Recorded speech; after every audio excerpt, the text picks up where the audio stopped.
Kamusta mga ka-showbiz lovers? Welcome back sa ating channel. Kung mahilig ka sa mga kwentong pag-ibig, tagumpay at hiwalayan ng mga sikat na artista, nandito ka sa tamang lugar. Huwag kalimutang i-like, i-share at i-subscribe sa ating channel para lagi kang updated sa mga bagong showbiz stories. Ngayon, alamin natin ang buong kwento ng pag-iibigan at hiwalayan ni Julia Barreto at Gerald Anderson mula sa matamis na simula hanggang sa mapait na katapusan. Tara, simulan na natin. Sa mundong puno ng ilaw ng kamera kung saan bawat ngiti ay sinusuri at bawat kilos ay binibigyan ng kahulugan, may dalawang pusong nagtagpo sa hindi inaasahang pagkakataon, si Julia Barreto at Gerald Anderson. Sa likod ng mga eksena, sa pagitan ng mga linya at teke, isang tunay na koneksyon ang unti-unting nabuo. Ang lahat ay nagsimula noong 2019 sa pelikulang Between My Best, isang romantic drama na nagdala sa kanila sa Japan. Dito unang sumiklab ang mga bulong-bulungan. Sa pelikula, ginampanan ni Julia ang isang batang aktres na tumatakas sa gulo ng kanyang buhay, habang si Gerald naman ang lalaking tahimik na nakatagpo niya sa banyagang lupain. Ngunit sa likod ng mga eksena, tila may mas malalim na koneksyon ang nabubuo, hindi lang sa pagitan ng mga karakter kundi sa pagitan ng dalawang aktor na parehong pagod at naghahanap ng katahimikan. Noong una, itinanggi nilang may espesyal na namamagitan. Pareho silang nagsabing magkaibigan lang, ngunit sa mga mata nila sa bawat interview, ramdam ng publiko ang kakaibang kislap. Subalit kasabay ng pagsikat ng pelikula ay ang pag-usbong ng kontrobersya. Noon ay relasyon pa ni Gerald si Bea Alonzo at lumabas ang mga isyong ghosting at third-party na yumanig sa buong showbiz industry. Sa gitna ng lahat na nahimik si Julia, inulan siya ng pambabatiko sa social media, tinawag na homewrecker, sinisi sa isang relasyon na hindi naman siya ang may sala. Sa kabila ng lahat, pinili niyang manahimik at magpakatatag. Hanggang sa lumipas ang panahon at unti-unting lumamig ang isyu, doon nila piniling ipakita ang totoo na sa likod ng mga maling akusasyon, may pag-ibig palang nabuo. Noong 2021, sa isang panayam ni Gerald sa Yee Patrol, tuluyan niyang inamin, "Oo, si Julia Barreto ang girlfriend ko." Isang simpleng pahayag, ngunit iyon ang simula ng bagong yugto sa kanilang kwento. Hindi na nila itinago ang relasyon, makikita sila sa mga outing, birthdays at simpleng lakad. Maraming netizen ang nagsabing bagay sila, parehong maganda, parehong may charm, parehong may disiplina sa trabaho. Si Julia, sa edad na 24 noon, ay tila naging mas kalmado at matured. Si Gerald, na mas matanda at sanay na sa showbiz pressure, ay tila nakahanap ng tahimik na kanlungan kay Julia. Nagpo-post sila ng mga larawan sa social media, hiking, beach trips at simpleng moments kasama ang pamilya.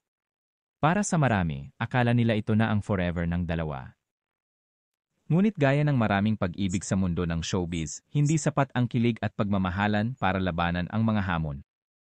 Habang lumilipas ang taon, naging abala si Gerald sa negosyo at teleserye, samantalang si Julia ay nagsimulang mag-focus sa mga sariling proyekto at vlogs.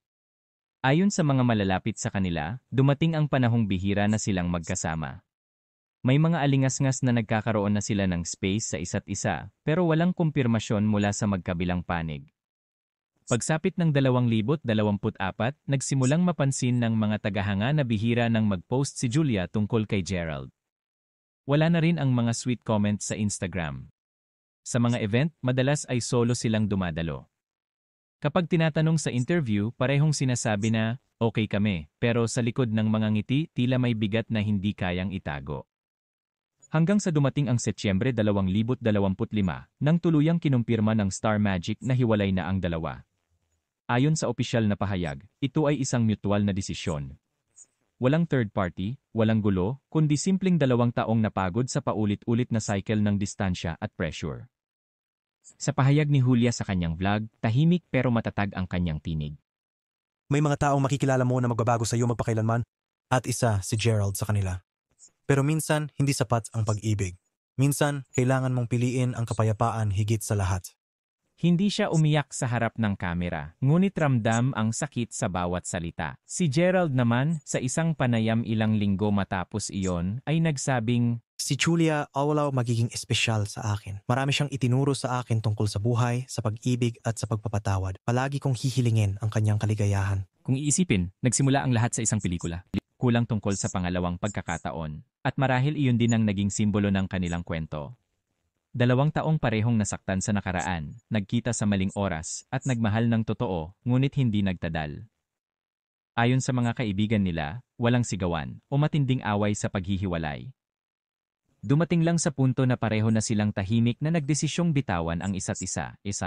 Si Julia ay mas nakatuon na ngayon sa pagnenegosyo at produksyon habang si Gerald ay mas nakatuon sa mga outreach program at pamamahala ng mga dayuhan. Hindi naging madali ang kanilang paglalakbay. Sa bawat hakbang, sinundan sila ng mga kamera, ng mga headline at ng mga komentong walang pahinga. Pero sa kabila ng lahat, pinatunayan nila na maaari pa ring maging maginoo ang pagtatapos ng isang relasyon. Wala silang binatong masasakit na salita. Wala silang tinurong may kasalanan. Tanging pag-amin lamang na minsan, kahit gaano mo kamahal ang isang tao, darating talaga ang panahon na kailangan mong piliin ang sarili mo. Ngayon, kapag binabanggit ang pangalan nila Julia Barreto at Gerald Anderson, laging may halong alaala ng kontrobersya, ng tapang, at ng isang pagmamahalan na sinubukang ipaglaban kahit maraming laban sa paligid. Ngunit sa dulo, marahil tama ang sinabi ni Julia, ang pag-ibig ay hindi laging nangangahulugang manatili. Minsan, nangangahulugan ito ng pagbitaw ng may dignidad. At marahil iyon ang aral ng kanilang kwento, na hindi lahat ng pagtatapos ay talo, minsan, ito ang simula ng mas tahimik na kapayapaan. Sapagkat kahit hindi sila nagkatuluyan, naiwan pa rin sa isa't isa ang mga alaala ng panahong sabay silang tumawa, umiyak at nagmahal sa gitna ng mundong puno ng ingay. At sa bawat titig na ibinahagi nila sa pelikula noon, alam ng mga tumutok sa kanilang kwento, kahit tapos na ang Between My Best, mananatili pa rin sa puso ng marami ang Between Us.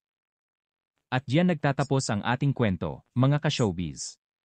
Kung gusto mo pa ng mga ganitong kwento ng pag-ibig at aral sa buhay ng mga artista, huwag kalimutang i-like, i-comment, i-share, at syempre, i-subscribe sa ating channel. Hanggang sa susunod, paalam at ingat palagi.